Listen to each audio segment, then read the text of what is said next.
నమస్తే, welcome to Chandu RK news. నేను మీ ఆదిత్య. ముందుగా బులెటిన్ హెడ్లైన్స్.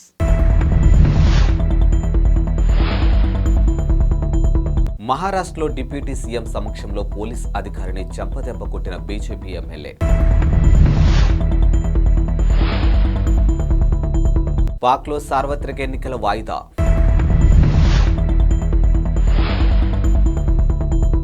బంగ్లాదేశ్ విషాదం. ప్యాసింజర్ రైల్లో మంటలు చెలరేగి 5గురు సజీవ దహనం.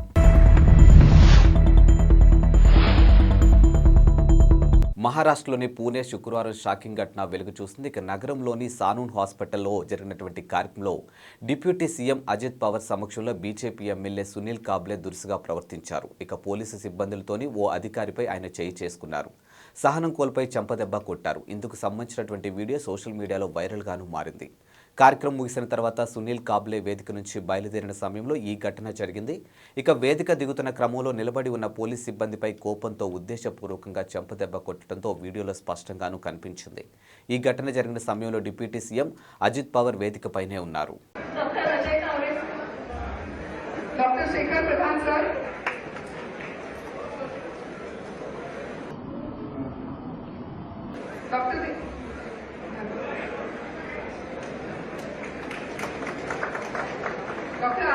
పాక్లో సార్వత్రిక ఎన్నికలు వాయిదా పడ్డాయి. ఇక ఫిబ్రవరి 8న జరగాల్సినటువంటి ఎన్నికలను భద్రతాపరమైన కారణాల వాతావరణ పరిస్థితుల రీత్యా వాయిదా వేసేందుకు పాక్ సెనెట్ నిర్ణయించింది. ఈ మేరకు సెనెట్లో ప్రవేశపెట్టినటువంటి తీర్మానానికి మెజారిటీ సభ్యులు ఆమోదం తెలిపారు.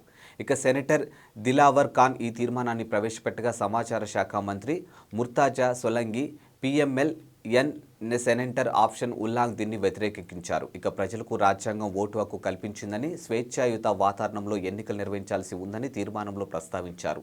అన్ని ప్రాంతాల వారు ఎన్నికల్లో పాల్గొనేలా చూడాలని పేర్కొన్నారు. పాక్లో చలి తీవ్రత ఎక్కువగా ఉండే జనవరి, ఫిబ్రవరి మాసాల్లో బలోచిస్తాన్ ప్రావిన్స్ ఓటర్ల స్పందన తక్కువగా ఉండవచ్చని తీర్మానంలో అభిప్రాయపడ్డారు. ఈ విషయంపై పలు రాజకీయ పార్టీలు ఆందోళన వ్యక్తం చేసిన విషయాన్ని కూడా తీర్మానంలోనూ ప్రస్తావించారు. ఇటీవలే ఉగ్రవాదుల దాడుల నేపథ్యంలో ప్రచారంలో పాల్గొనే రాజకీయ నాయకులు భద్రతపై కూడా తీర్మానంలో ఆందోళన వ్యక్తమైంది. ఇక ప్రముఖ నాయకులకు ప్రమాదం పొంచి ఉందని అంతర్గత వ్యవహారాల శాఖ హెచ్చరికలు కూడా తీర్మానంలోనూ పేర్కొన్నారు. ఇక బైబర్ బలోచిస్తాన్ ఉగ్రవాదులు పెరిగినటువంటి పైనన్ని ప్రస్తావించారని, ఈ సమస్యలు పరిష్కరించకుండా ఎన్నికలు నిర్వహించడం ప్రాథమిక హక్కుల ఉల్లంఘన కిందకు వస్తుందని సెనెట్ అభిప్రాయపడింది. ఈ మేరకు ఎన్నికల వాయిదా తీర్మానాన్ని మెజారిటీ సభ్యులు అనుకూలంగా ఓటు వేశారు. బంగ్లాదేశ్ రాజధాని ఢాకాలో విషాదకర ఘటన జరిగింది. ఇక ప్యాసింజర్ రైలులోంచి మంటలు చెలరేగి 5గురు వ్యక్తులు సజీవ దహనం అయ్యారు.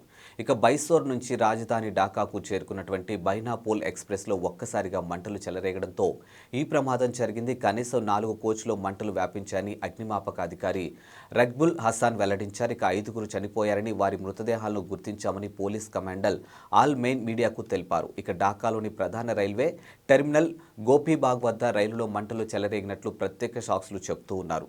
వందలాది మంది పరిగెత్తుకొచ్చి మంటల్లో కాలిపోతున్న ట్రైన్ నుంచి చాలా మంది ప్రయాణికులు బయటకు లాగారని వెల్లడించారు. ఇక మంటలు చాలా త్వరగా వ్యాపించాయని వివరించారు.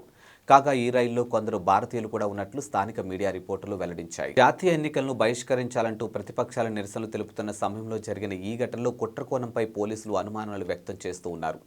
ఎవరైనా నిప్పు పెట్టి ఉంటారా అనే కోణంలో సందేహిస్తూ ఉన్నారు. ఈ అగ్ని ప్రమాదం విధ్వంసం దాడికి భావిస్తున్నామని పోలీస్ చీఫ్ అన్వర్ హుస్సేన్ పేర్కొన్నారు. గత నెలలో కూడా బంగ్లాదేశ్లో ఇలాంటి ఘటనే జరిగిందని, రైలులో మంటలు చెలరేగి 4 వ్యక్తులు చనిపోయారు. ఈ ఘటనకు ప్రతిపక్ష బంగ్లాదేశ్ నేషనలిస్ట్ పార్టీ కారణమని పోలీసులు, ప్రభుత్వ నేతలు ఆరోపించారు. అయితే ఈ ఆరోపణలు బీఎస్బీ తీవ్రంగాను వ్యతిరేకించింది.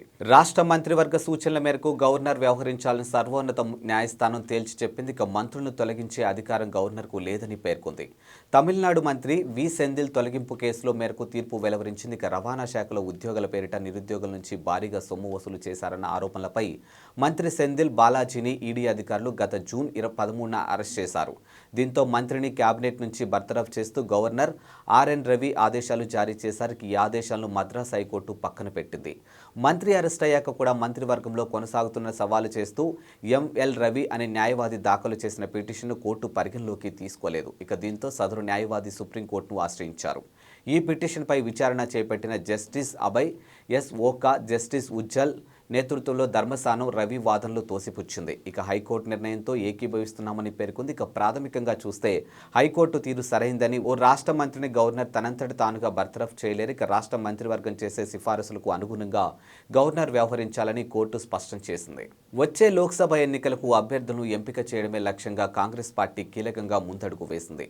అభ్యర్థులను షార్ట్ లిస్ట్ చేయడానికి క్లస్టర్లు వారీగా స్క్రీనింగ్ కమిటీలు ఏర్పాటు చేసింది. ఈ మేరకు హస్తం పార్టీ శుక్రవారం ప్రకటన చేసింది.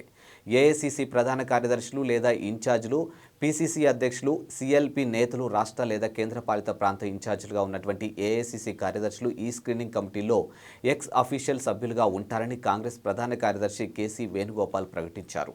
ఇక క్లస్టర్స్ 1లో తెలంగాణ, కర్ణాటక, తమిళనాడు, కేరళ, లక్షద్వీప్, పుదుచ్చేరిలు ఉన్నాయని, ఈ క్లస్టర్ స్క్రీనింగ్ కమిటీకి హరీష్ చౌదరి చైర్మన్గా వ్యవహరిస్తున్నారని, విశ్వజిత్ కదం, జిగ్నేష్ మేవావి సభ్యులుగా ఉన్నారని, క్లస్టర్ 2లో ఆంధ్రప్రదేశ్, మహారాష్ట్ర, గోవా, ఒడిశా, అండమాన్ నికోబార్ దీవులు ఉన్నాయని, ఈ స్క్రీనింగ్ కమిటీకి మధుసూదన్ మిస్త్రీ, సూరజ్ హెగ్డే, షఫీ పరంజిల్ సభ్యులుగా ఉన్నారు. ఇక గుజరాత్, మధ్యప్రదేశ్, ఛత్తీస్గఢ్, రాజస్థాన్, ఢిల్లీ, డయ్యూ డామన్, దాద్రా నగర్ హవేలీ 3వ క్లస్టర్లో ఉన్నాయని, రజనీ పాటిల్ దీనికి చైర్మన్గా వ్యవహరిస్తున్నారని, కృష్ణ, అల్లాపూర్, వర్గత్ సింగ్ సభ్యులుగా ఉన్నారని పేర్కొన్నారు. అరేబియా సముద్రంలో సోమాలియా తీరానికి సమీపంలో ఉన్నటువంటి హైజాక్కు గురైనటువంటి వాణిజ్య నౌక ఎంవి లీలా నార్కోప్ను భారతీయ నావికా దళం కాపాడింది. ఇక నౌకలో ఉన్నటువంటి హైజాకర్ను తరిమివేసి 15 మంది భారతీయులతో సహా మొత్తం 21 మంది సిబ్బందిని సురక్షితంగా బయటకు తీసుకొచ్చింది. గురువారం సాయంత్రం ఈ నౌక హైజాక్కు గురైంది. ఇక సుమారు 6 ఆగంతకులు ఆయుధాలతో నౌకలోకి ప్రవేశించి హైజాక్ చేశారు. వెంటనే నౌకలో ఉన్నటువంటి సిబ్బంది తమను కాపాడాలంటూ ఎమర్జెన్సీ సందేశాన్ని పంపించారు. సమాచారం అందుకున్న వెంటనే భారత యుద్ధ నౌక ఐఎన్ఎస్ చెన్నైతో పాటు గస్తీ విమానాలు, హెలికాప్టర్లు రంగంలోకి దిగి వాణిజ్య నౌకను ఐఎన్ఎస్ చెన్నై చుట్టుముట్టి హైజాకర్లకు హెచ్చరికలు జారీ చేశారు. ఈ క్రమంలో మార్కోస్ కమాండోల బృందం నౌకలోకి ప్రవేశించింది. ఇక దీంతో బెదిరిపోయినటువంటి హైజాకర్లు నౌకను వదిలి పారిపోయారు. నౌకలో హైజాకర్లు ఎవరూ లేని నిర్ధారించుకున్న నేవీ కమాండోలు సిబ్బందిని సురక్షితంగా బయటకు తీసుకొచ్చారు. అనంతరం రెస్క్యూ ఆపరేషన్ ముగిసినట్టు నేవీ ఓ ప్రకటన ద్వారా విడుదల చేసింది. విజయవాడ ఎంపీ అభ్యర్థిగా వచ్చే ఎన్నికల్లో వేరే వారికి అవకాశం ఇస్తామని చంద్రబాబు తనతో చెప్పారని శుక్రవారం మీడియాకు తెలిపిన టీడీపీ నేత కేశినేని నాని ఈరోజు సంచలన ప్రకటన చేశారు. ఇక త్వరలోనే ఢిల్లీ వెళ్లి లోక్సభ స్పీకర్ని కలిసి తన లోక్సభ సభ్యత్వాన్ని రాజీనామా చేస్తానని, ఆ మరుక్షణమే టీడీపీకి రాజీనామా చేస్తానని అందరికీ తెలియజేస్తున్నానంటూ ఎక్స్ వేదికగా పోస్ట్ పెట్టారు. నేను పార్టీకి అవసరం లేదని చంద్రబాబు నాయుడు గారు భావించిన తర్వాత కూడా పార్టీలో కొనసాగడం సబబు కాదని నా భావన అని ఆయన వ్యాఖ్యానించారు. ఇక చంద్రబాబు, నారా భువనేశ్వర్లతో తానున్న ఫోటోని ఈ సందర్భంగా నాని షేర్ చేశారు. ఇదిలా ఉంచితే కేశినేని నాని శుక్రవారం ఉదయం రాజకీయ పరంగా ఆసక్తికర వ్యాఖ్యలు చేశారు. విజయవాడ ఎంపీ అభ్యర్థిగా వచ్చే ఎన్నికల్లో వేరే వారికి అవకాశం ఇస్తామని చంద్రబాబు తనతో చెప్పారని, ఈ మేరకు టీడీపీ నేతలు ఆలపాటి రాజా, నెట్టెం రఘురాం, కొనకళ్ళ నారాయణ గురువారం సాయంత్రం వచ్చి తనకు చెప్పారని అన్నారు. ఇక తిరువురులో చంద్రబాబు పాల్గొనే సభా నిర్వహణ బాధ్యతలు కూడా వేరే వారికి అప్పగించినట్లు, తనను జోక్యం చేసుకోవద్దని చెప్పారని ప్రకటించిన విషయం కూడా తెలిసిందే. కాంగ్రెస్ ప్రభుత్వం 6 గ్యారంటీలకు చట్టబద్ధత కల్పించిందని మంత్రి తుమ్మల నాగేశ్వరరావు అన్నారు. ఇక ఖమ్మంలోని 54వ డివిజన్లో శుక్రవారం నిర్వహించినటువంటి ప్రజాపాలన అభయహస్తం దరఖాస్తుల స్వీకరణ కార్యక్రమాన్ని ఆయన సందర్శించారు. ఈ సందర్భంగా ఆయన మాట్లాడుతూ ప్రజల వద్దకే పాలన తీసుకుపోవాలనే ఉద్దేశంతో తమ ప్రభుత్వం ప్రజాపాలన కార్యక్రమాన్ని నిర్వహిస్తుందని అన్నారు. రేపటితో దరఖాస్తుల స్వీకరణ ప్రక్రియ ముగుస్తుందని గుర్తు చేశారు. ఇప్పటి వరకు దరఖాస్తు చేసుకుని వారు చివరి రోజైనటువంటి శనివారం తమ తమ గ్రామ పంచాయతీ కార్యాలయాలు లేదా పట్టణాల్లో ఉన్నటువంటి వార్డు కార్యాలయాల్లో అధికారులకు దరఖాస్తులు అందించవచ్చని సూచించారు. 6 గ్యారెంటీల అమలుకు తమ ప్రభుత్వం కట్టుబడి ఉందని అన్నారు. ఇక ప్రభుత్వం ఏర్పడిన 2 రోజులకే మహిళలకు ఉచిత బస్సు సౌకర్యం కల్పించామని గుర్తు చేశారు. అలాగే రాజీవ్ ఆరోగ్యశ్రీ పరిమితిని 5 లక్షల నుంచి 10 లక్షలకు పెంచామని అన్నారు. ఇక మిగతా పథకాలు లబ్ధి కోసం ప్రజలు ఆందోళన చెందవద్దని, అర్హులైతే మీ ఇంటికే పథకాలు నడిచి వస్తాయని భరోసా ఇచ్చారు. ఈ సందర్భంగా తుమ్మల పలువురు దరఖాస్తుదారులతో ముచ్చటించారు. కనిగిరిలో ఏర్పాటు చేసినటువంటి రా కదలిరా సభలో టీడీపీ అధినేత చంద్రబాబు ఆసక్తికర వ్యాఖ్యలు చేశారు.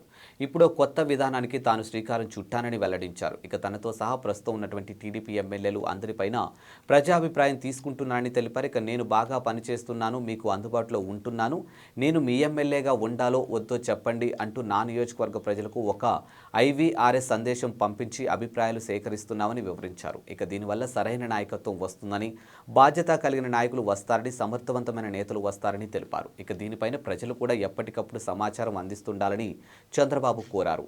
నా ఆలోచన ఒక్కటే, అందరికీ సామాజిక న్యాయం జరగాలి. ఆ సామాజిక న్యాయం కోసం నేను ముందుకు వస్తాను అని మీ అభిప్రాయాలు నిర్మోహమాటంగా తెలియచేయండి అంటూ పేర్కొన్నారు. ఏమైనా తప్పులు ఉంటే సరిదిద్దుకుంటాం, మెరుగైన నాయకత్వాన్ని అందించేందుకు ప్రయత్నిస్తామని చంద్రబాబు స్పష్టం చేశారు. సంగారెడ్డి జిల్లా రుద్రారం పరిధిలో ఉన్నటువంటి గీతం విశ్వవిద్యాలయంలో శుక్రవారం విషాదం చోటు చేసుకుంది.